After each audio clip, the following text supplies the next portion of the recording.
Chapter 18 starts almost right in the middle of a conversation, in the middle of a sentence, because Jen is talking about the rally and how exciting it is and how amazing it'll be and how, yay, since you're also illegal, you can come too. Won't it be fun? Okay. Luke said. He couldn't look at Jen's triumphant grin. I don't think I... He thought about how terrifying it was just running back and forth between his house and Jen's. Even this morning, on his third run through their yards, his heart had pounded so hard he had wondered if it could burst from fear.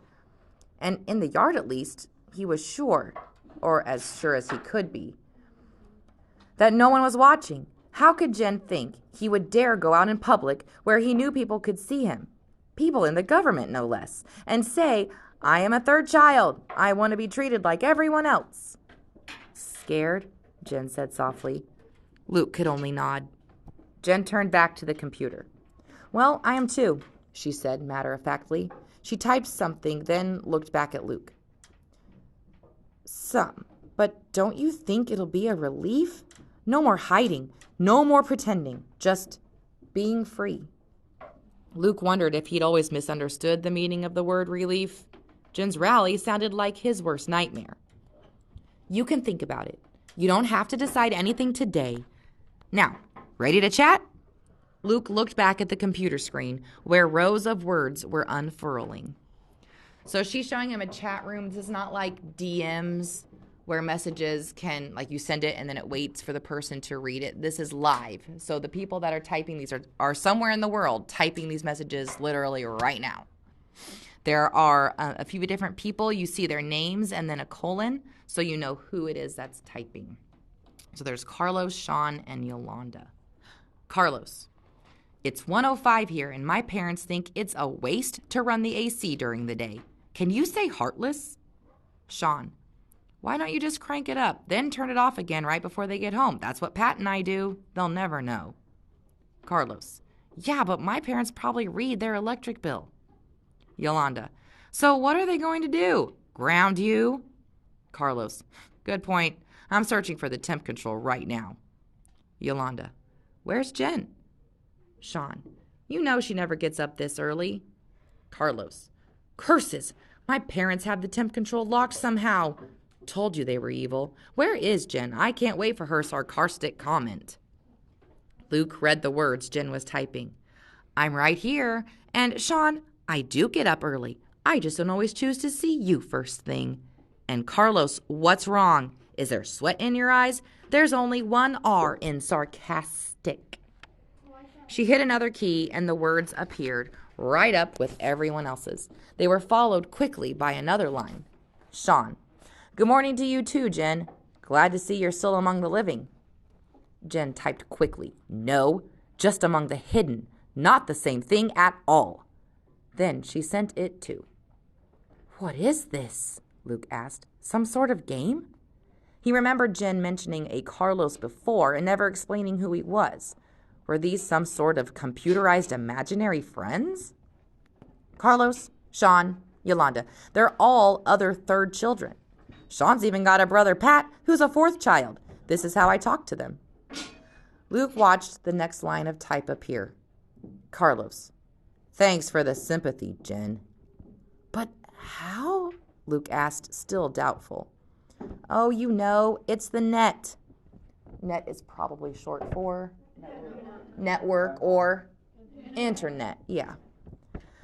If you've got a spare hour or two sometime, I'll give you the technical gobbledygook to explain it. All I care about is that it works. I'd die without someone to talk to.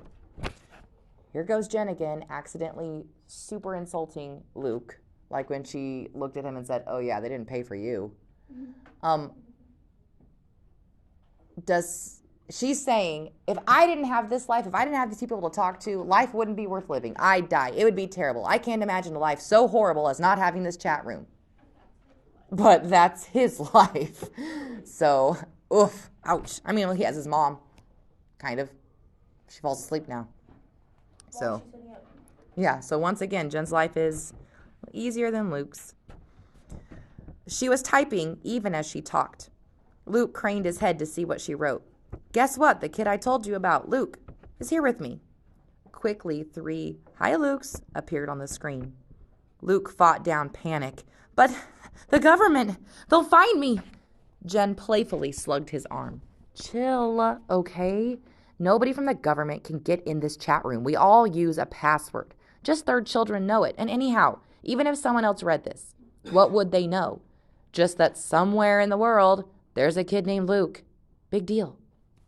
"But they can trace you through the computer, and then they'd find me too." Luke's heart was still pounding. Is that true? No. Can you trace where something is coming from? Yeah. Yes, you can use IP addresses.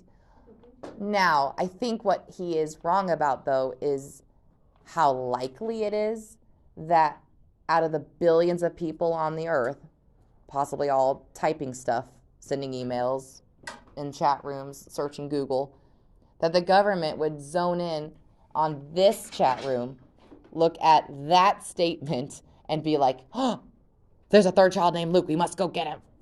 Yeah. So I don't think he's totally wrong. I just think he doesn't fully understand the whole situation.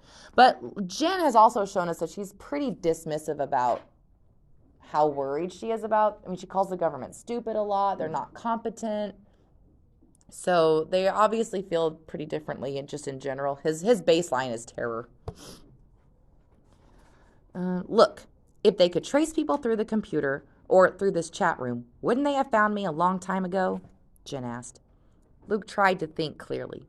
Your parents, you said they bribe people, so you're safe, but mine?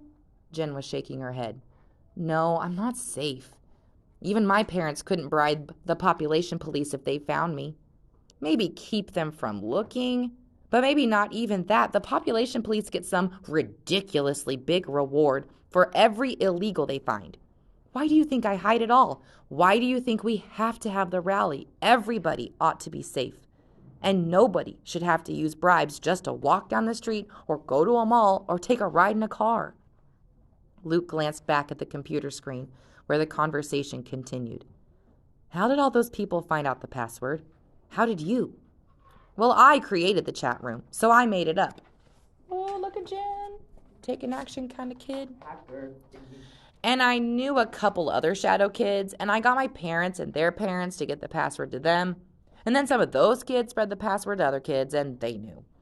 Last time I counted, I had contact with 800 kids. Luke shook his head. He didn't think even his parents knew that many people. So what is the password? He asked. Free, Jen said. It's free.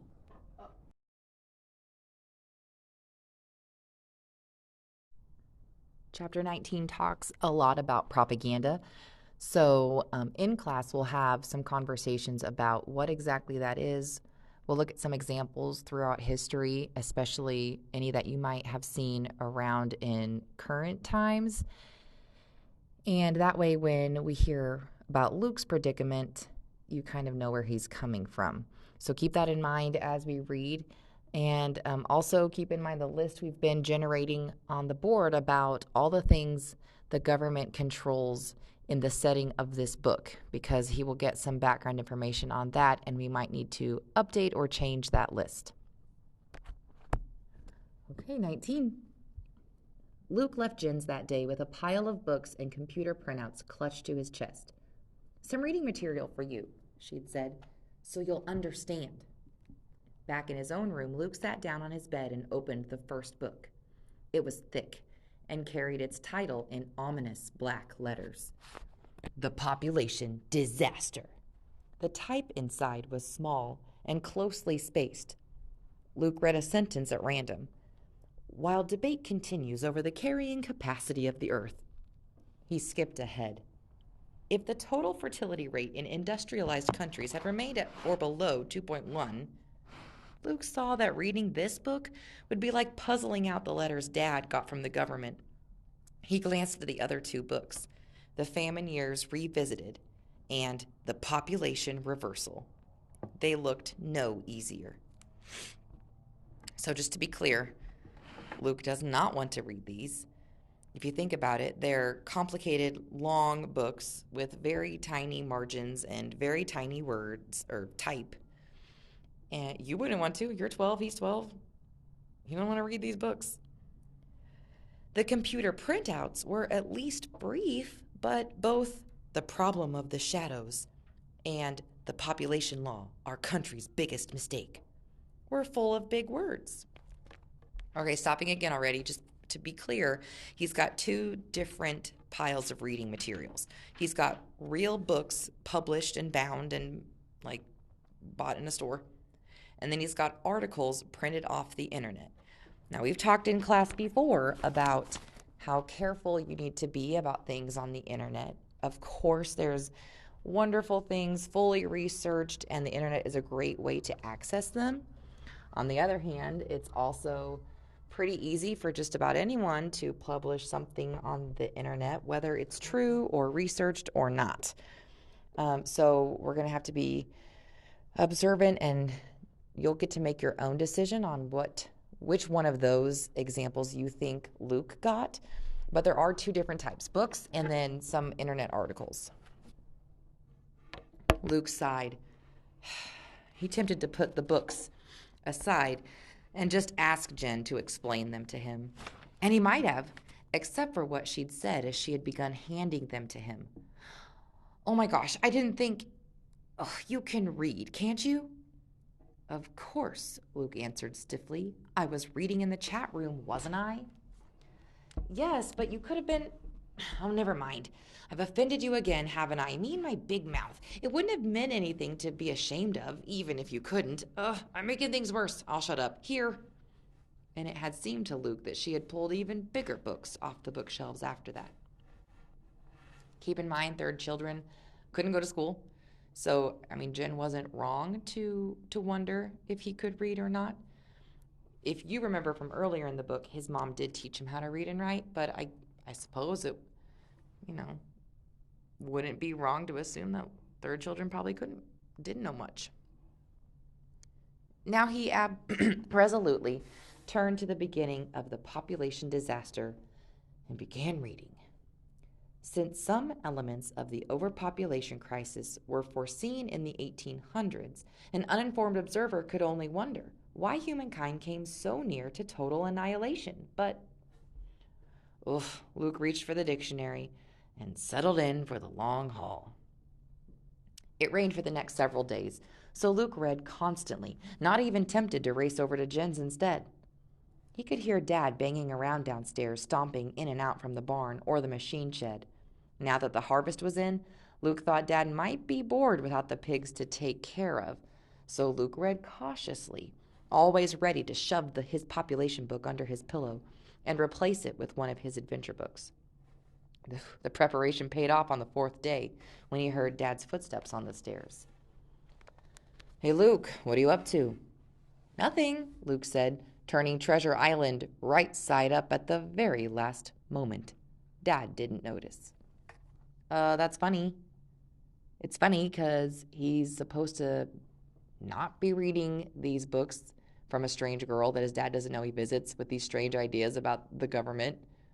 So when his dad came, he had to shove it under his pillow and grab an adventure book, which would have been a dead giveaway since it was upside down, but he caught it at the last second and flipped it right side up. It's funny. Want to play cards? They played rummy on Luke's bed. Luke could feel the corner of the population disaster poking his back throughout the entire game, and he kept wanting to ask Dad about what he was learning. He spent most of the first game biting his tongue. Dad won. Again? Dad asked, shoveling the cards. If you don't have any work you've got to do. In November, with no livestock, only work I've got now is figuring out how we're going to pay our bills once the hog money runs out. Isn't there some way to grow stuff inside during the winter? Like down in the basement with special lights, lots of water, and extra minerals, and then you could sell it? Luke asked without thinking. He had just finished reading a chapter in the population book about hydroponics. Dad squinted. Seems I did hear tell of that once. Luke won the next hand. Dad didn't seem to be concentrating. At the end, Dad said, Mind if we quit now? Luke was terrified Dad would ask where he'd heard of hydroponics, so he just said, No problem. Dad left, muttering, Growing food inside. Luke wished he'd had the nerve to ask about the population law or the famines or even some family history. A couple things here. Just remember, Luke absolutely has to hide information about that book. He doesn't have a good cover story for where else it could have come from, so it would just asked or offered too many questions up. And if we already know how strict his dad is, it would have led to questions about that would have led to Jen. So he has to keep it a secret, but he's curious. I feel bad that he can't ask questions about just, general history of their family or the country, and he feels like that's off limits too. And he did let slip about hydroponics, which he learned about in his book, growing food. It's a real thing, growing food inside buildings, not like a greenhouse, like there's no sunlight, just dark rooms with water and grow lights. And Dad seemed interested in that, didn't really ask questions about where that idea came from. But, you could see why it'd be intriguing to him. He can't feed his family. Normally in the winter months when there's still crops, the pigs would cover. They'd either sell them or eat them. And this year they don't have them. So, interestingly enough, based on what we've seen about Dad, this actually seems to get him thinking. Okay, now we're going to get a summary of what Luke has been reading about. And this is what I was referring to when I talked about the list of things that the government controls. Once he got past the dense language, the books Jen had loaned him were full of revelations. As best he could understand it, the world had simply gotten too full of people about 20 years earlier. Poor countries had it particularly bad, and people there often starved or were malnourished. And then something worse happened. Terrible droughts struck the parts of the world that always grew the most food. For 3 years, they grew almost nothing. People everywhere starved. In Luke's country, the government began rationing food, only allowing people to have 1,500 calories a day. And to make sure there was food, they seized control of all food production. They forced factories that had made junk food to crank out healthy food instead. They forced farmers to move to land that would be more likely to produce. Is that why we don't live near our grandparents? Luke wanted to ask his parents. But the government didn't think that was enough. They wanted to make sure there would never again be more people than the farmers could feed. So they passed the population law too. So that's the version of history from the books. It's their reasoning for why they put all this into place, why they control so much, what they're trying to avoid, and the good that's come from it. In the evenings, spooning his stew or cutting up his meat, Luke felt pangs of guilt now. Perhaps someone was starving someplace because of him. But the food wasn't there, wherever the starving people were. It was here, on his plate. He ate it all. "Luke, you're so quiet lately. Is everything all right?" Mother asked one night when he waved away second helpings of cabbage. "I'm fine," he said, and went back to eating silently. But he was worrying that maybe the government was right and that he shouldn't exist. Poor Luke. He listened to the books. He believed the books. All their reasoning made sense to him. He could see the problem. He could see how they fixed it, why they fixed it. And he knows now that he's going against all of that by being alive. He knows he's one of 800, at least, that he knows about from Jen. 800 people that are going against all the reasoning why this was put in place. So you can see why he would be thinking about, should I even be alive? Am I completely undoing everything the government has tried to create for people? Only when he got to the 2 computer printouts did he begin to feel better. One of the articles began, "The population law is evil." The other said, "Hundreds of children are hidden, mistreated, starved, neglected, abused, even murdered, for no reason. Forcing children into the shadows can be counted as genocide." "How can this be?" he asked Jen a week later when he finally got a chance to go back to her house. "How can the books and the articles be so different?" She handed him a glass of soda. "What do you mean?" she asked. Luke pointed to the population disaster. "This book says the human race would have gone extinct if we hadn't had the population law. And this," He held up and shook the Problem of the Shadows article.